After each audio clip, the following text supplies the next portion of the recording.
ความเจริญในธรรมและความผาสุกทางใจ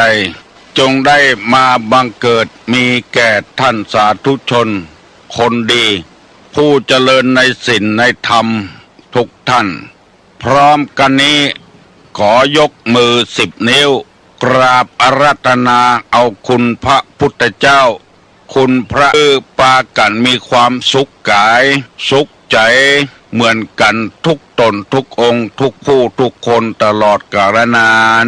มาแถมแล้วเนอเสียงก้องเสียงกองเสียงมองต่ำเข้าเสียงตุเจ้าเทศนาธรรมมาเยี่ยมมาใจท่านสาธุชนคนดีทั้งหลายถึงบ้านถึงจองเพื่อเอาธรรมะแบบรากหญ้าแบบธรรมดามาฮือพ่อแม่พี่น้องทั้งหลายฟังก่อนที่จะได้ฟังนี้ขอเชิญชวนมวลพุทธบริษัททั้งหลายไหว้พระเหมือนกับนักมวยไหว้ครูระลึกถึงครูบาอาจารย์ก่อนผู้ที่ไปแสวงหาสัจธรรม4 อสงไขยปลายแสนมหากัปและ10 ชาติปางสุดท้ายได้เกิดมาเป็นพญาเวสสันตละตาลเข้าของทรัพย์สมบัติสละบัลลังก์ไปบวชเป็นพระฤาษีตาลเมียตาลลูกบำเพ็ญขนาดหนักจนได้ตรัสรู้เฮาไหว้ครูบาอาจารย์เนี่ยก่อนเนออาลังหังสัมมาสัมพุทโธภควาพุทธังภวันตังอภิวาเทมิกราบสวากขาโต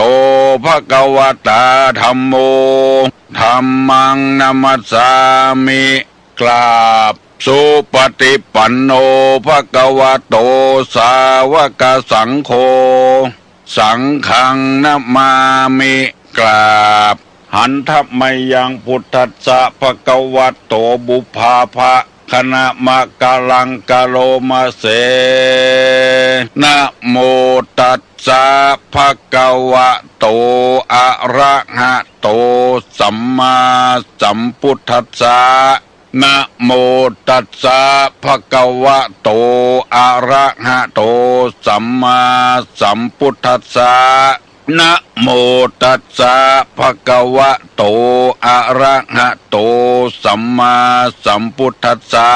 พุทธังสรณังกัจฉามิธัมมังสรณังกัจฉามิสังฆังสรณังกัจฉามิตุติยัมปิพุทธังสรณังกัจฉามิตุติยัมปิธัมมังสรณังกัจฉามิ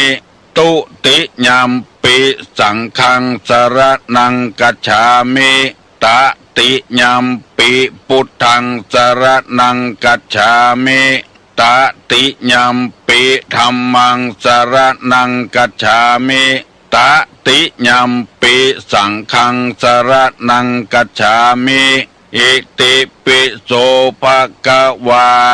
อะระหังสัมมาสัมพุทโธวิชชาจรณะสัมปันโนสุขโตโลกาวิทูอนุตตโลปุริสาธัมมสาละถิสัทธาเทวมนุษสานังพุทโธภควาติสวากขาโตภควตาธัมโมสันติติโกอากาลิโกเอหิปัสสิโก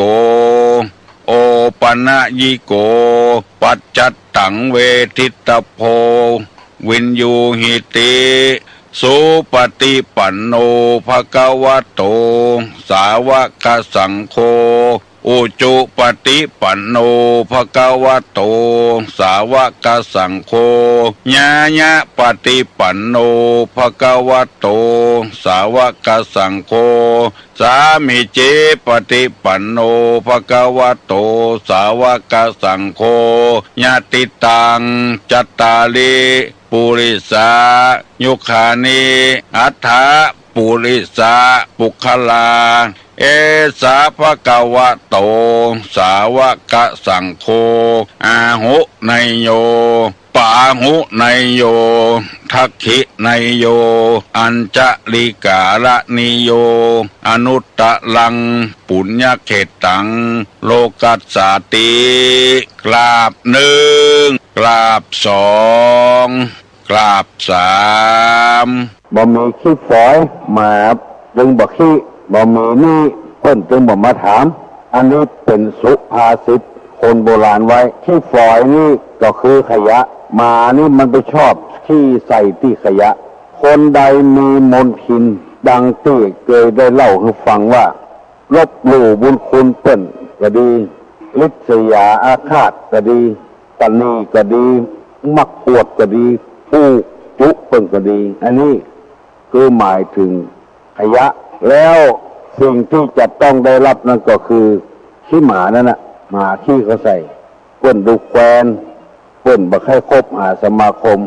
อู้ถึงขยะและขี้ฝอยเนี่ยเอาไปกองที่ไหนคือมันเป็นของเศษของบดีของบัจจัยบ่ได้ละอันนี้ขี้ฝอยนี่เอาไปจ้งเอาไปขว้างตามข้างก้าข้างกลางหมามันเป็นหันของเศษมันก็ขี้เขาใส่คนเราถ้าใจต่ำแล้วมันจะทำไปเลยว่าไปเลยเนี่ยไปเลยถ้าคนเราแป่งใจสูงขึ้นแถมน้อยมันจะเว้นจากสิ่งเหล่านั้นนั่นคือใดที่ใดเป่งๆที่ใดบอกปุ๊กบอกฮกบอกเหี้ยมาบอกไปขี้เขาใส่ในศาสนาพุทธนี่ถ้าคนบอกคือคนเรานี่ให้รับคนเราเนี่ยคือใจสูง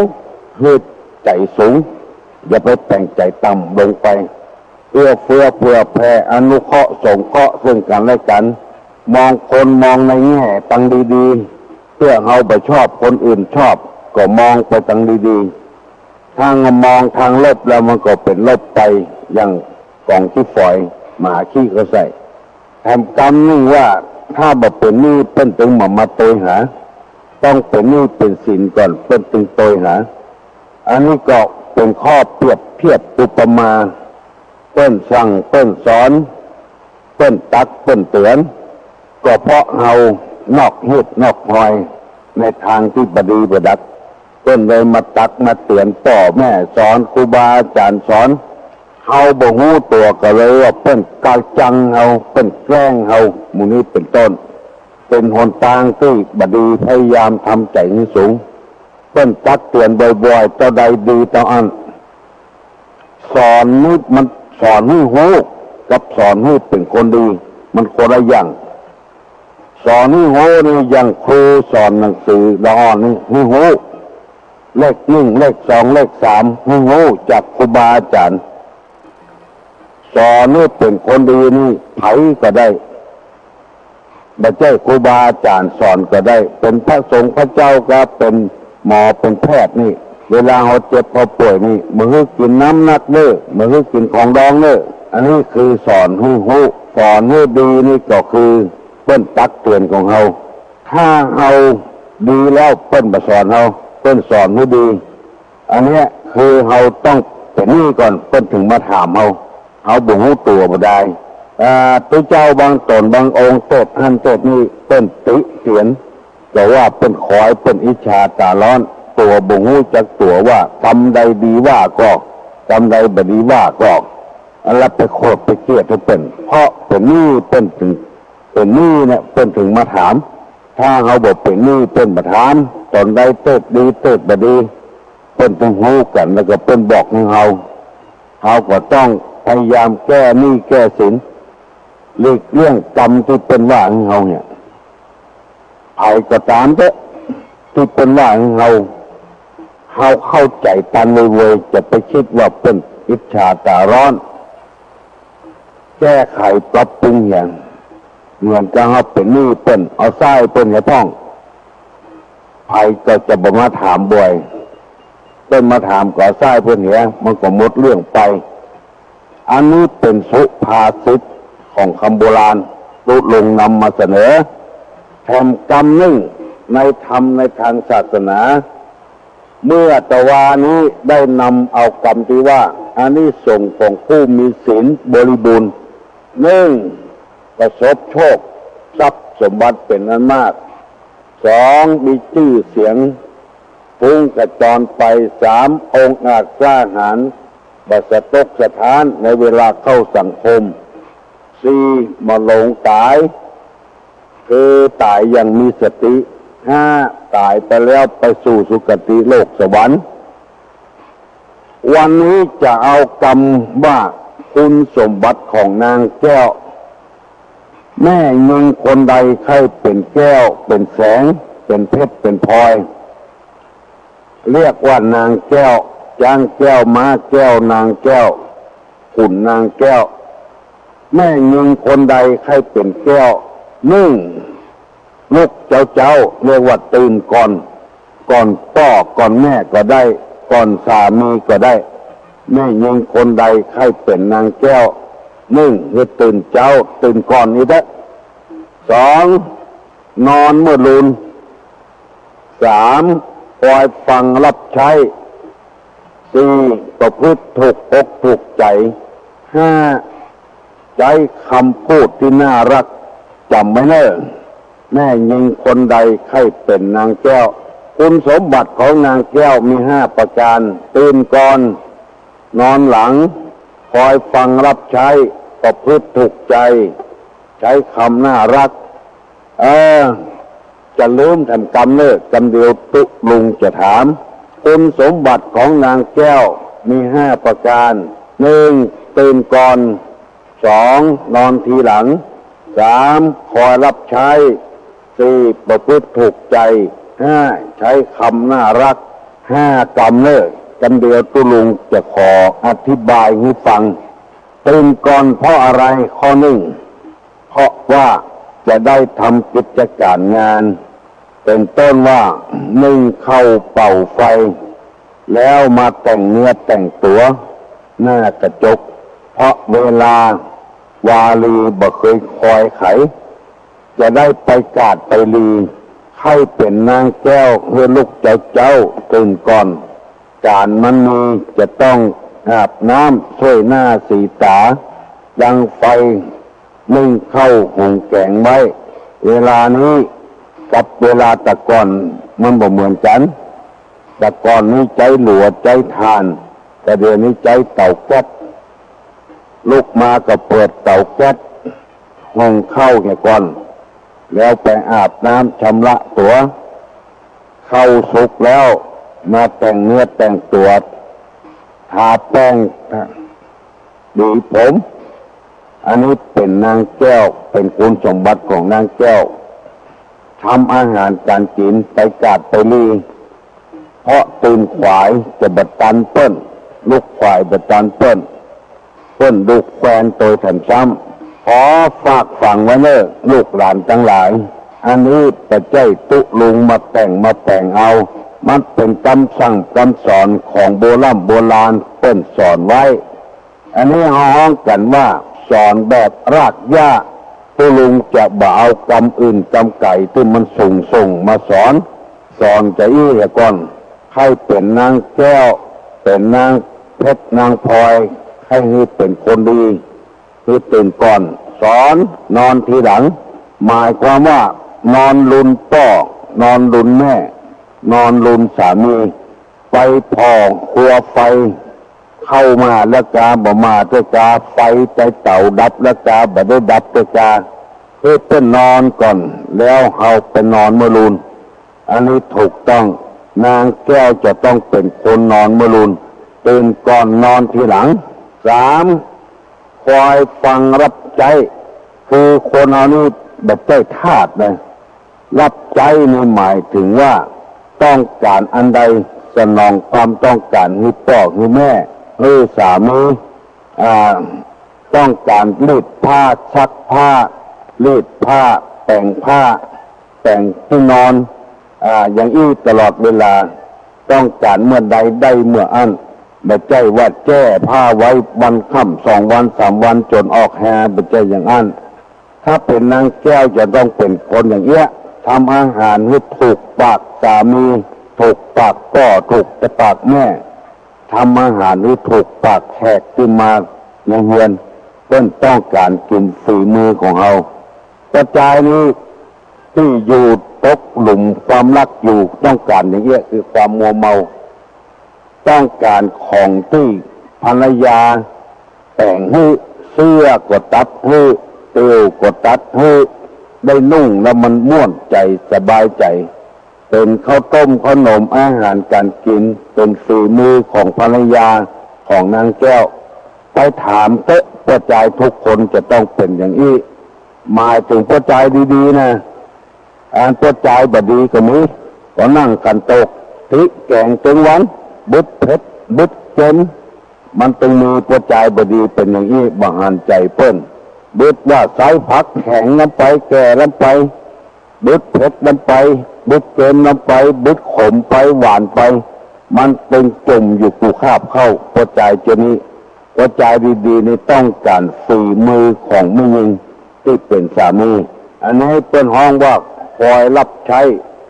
แล้วก็ข้อที่สี่ประพฤติถูกอกถูกใจไปไหนมาไหนมาต้อนรับกันอย่างนี้เป็นต้นจำไปก็พอให้มันเรียบร้อยเอาสตางค์ใส่ถุงเสื้อให้รีดผ้าให้อย่างให้ถูกใจหมดจำมาก็พอกไว้ต้อนรับถอดผ้าถอดครัวอย่างนี้ถ้าใครให้ครอบครัวมีความสุขน้อยๆประพฤติปฏิบัติอย่างนี้ตามในธรรมเป็นบอกไว้เนอะประพฤติถูกใจห้า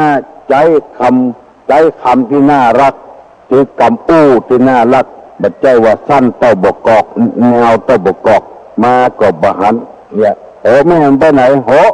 ตาบหันกันอย่างนี้เนี่ยเป็นกรรมที่บัดหน้าฮักไปมาก็อิดอยู่แล้วก็อู้กรรมบ่ม่วนก็ใส่กันบอกว่าปัจจายบอกว่าไม่ยิงกรรมอู้กรรมจ่าตัวเจ้าพนายก็ต้องการอย่างเงี้ยศรัทธานาบุญก็ต้องการอย่างเงี้ยกรรมที่มันถูกหูกรรมที่มันม่วนกรรมที่น่าฮักอันนี้ตุลุงบัดได้ว่าให้ไผ่เนอร์นำมาเสนอให้พี่น้องทั้งหลายได้รับทราบเพื่อจะได้นำไปปฏิบัติให้ถูกต้อง1ตื่นก่อน2นอนทีหลัง3คอยรับใช้3ประพฤติถูกใจ5ใจกรรมน่ารักคำว่ารับใจนี่บัดใจว่าใจกูห้อมหย่อมหญ้าเมาเหล้าน้ำลายเงาเตยใจไปซื้อเหล้าอยู่อันนี้บัดถูกต้องเนี่ยอันนี้บัดถูกต้องคำว่าขรับใจนี่บัดใจว่าเป็นขี้ข้าของผัวบัดใจเป็นขี้ข้าของไผคือว่าประพฤติตามหน้าที่ของตัวเองเนี่ยอย่างที่ว่านะทำอาหารการกินซักผ้าซักควรด้วยผ้านี่ควบแต่งที่อยู่ที่อาศัยตั้งหน้ากระจกกาตั้งผ้าผ่อนต้นสบายกาบ่เหี้ยหายยายหยาดเก็บไว้เป็นอย่างตู้ลงก็เคยไปเนี่ยไปบ้านบางบ้านบ้านจัดงาม2 ชั้นปูกระเบื้องปูอย่างจัดดีเหี้ยหายยายหยาดเลยบัดจัดเป็นระเบียบเรียบร้อยเคยอยู่ตุกอย่างห้างเฮียนจะได้ก็อยู่อย่างนั้นพอแล้วมันบ่ม่วนตาบางทีก็ไปตามวัดตามวาไปหั่นใส่ที่หน้าวางเป็นวัดที่รับแขกที่เจ้าครัวเหี้ยเบอ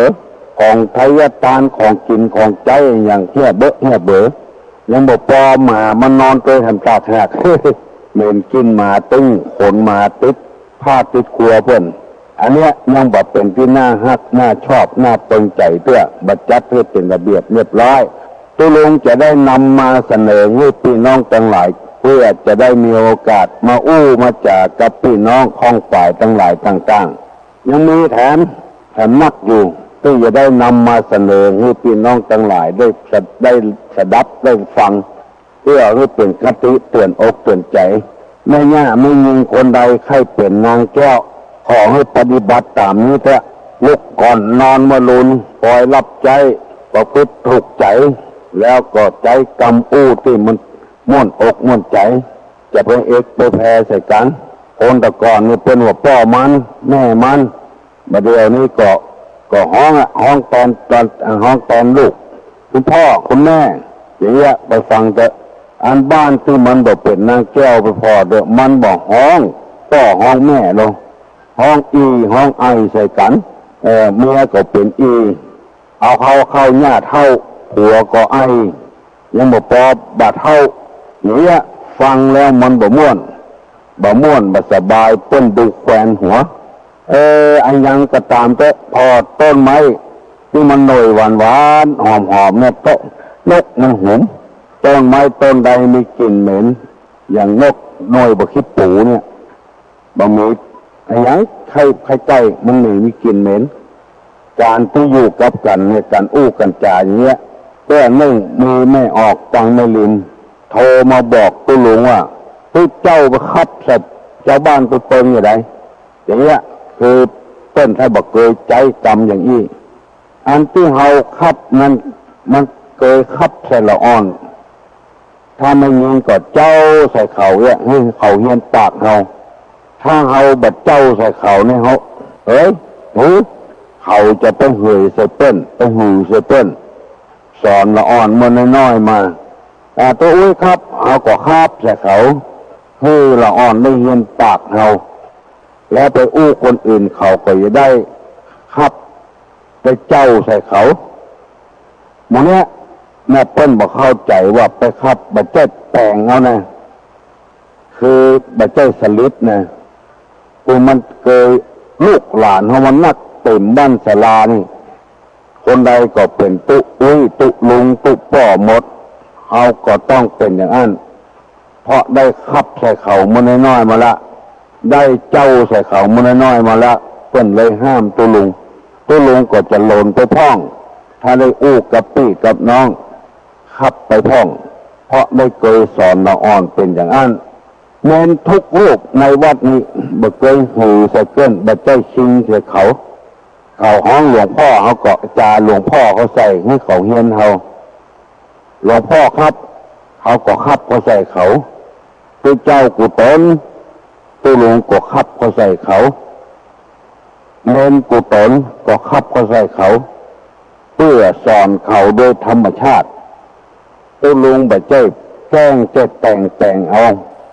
เพราะเขาเป็นคนใหญ่แล้วเป็นครูบาอาจารย์เขาแล้วดังนี้เป็นต้นจะออกไม่ออกก็อย่างเดียวกันอยู่กับบ้านถ้าเขากูใส่เขาเหมือนเขากูใส่เขามึงใส่เขาก็มึงใส่เขากรรมอันนี้เป็นกรรมดีเช่นปู่ย่าตายายปกครองแบบสมบูรณ์ละนายาสิทธิราชมาแล้วมาสมัยนี้เป็นเปลี่ยนแล้วเขาก็ต้องเปลี่ยนตัวเปิ้นจะไปกูใส่เขาแห่ใส่เขามึงใส่เขาคิงใส่เขากรรมเดียวเขาก็คิงใส่เขาแล้วมันเป็นกรรมที่บสุภาพยังหลวงปู่อย่างตังอีสานกูมึงนะหลวงพ่อคุณเบิ้ลติดมาตั้งน้อยละตัวลุงก็ได้ยินเหมือนกันตอนที่เป็นละอ่อนแม่ก็คิงเขาใส่บอกว่าคิงนี่เกิดตั้งปิ้นในบ่างเอาตื่นออกในบ่างแม่บอกว่าอย่างนั้นจะจำตะหอดประเดียวเอาตื่นออกก่อนเบาหัวออกก่อนเป็นว่าอย่างนั้นลูกเจ้าได้กินพักยอดฝายลูกขวายได้กินพักยอดเก้าขอเงือท่านผู้ฟังทั้งหลายกูคนมีความสุขบันหวันใจหิมากล้าขึ้นอยู่กันคือม่วนเน้อจะไปก่อทะเลาะวิวาทอย่างกันวันนี้ถ้าเอาดีวันพุธก็จะดีกันต่อไปชุมชนจะได้เข้มแข็งขึ้นตั้งอกตั้งใจรับปอนสัปปีติโยวิวัชชันตุสัพพะโรโควินัสสตุมาเตภวะตวนตะราโยสุขีตีคายุกูภวะอภิวาทนะสีดิสนิจจังวุธาปัจจายิโนจัตตาโลธรรมาวัฏันติ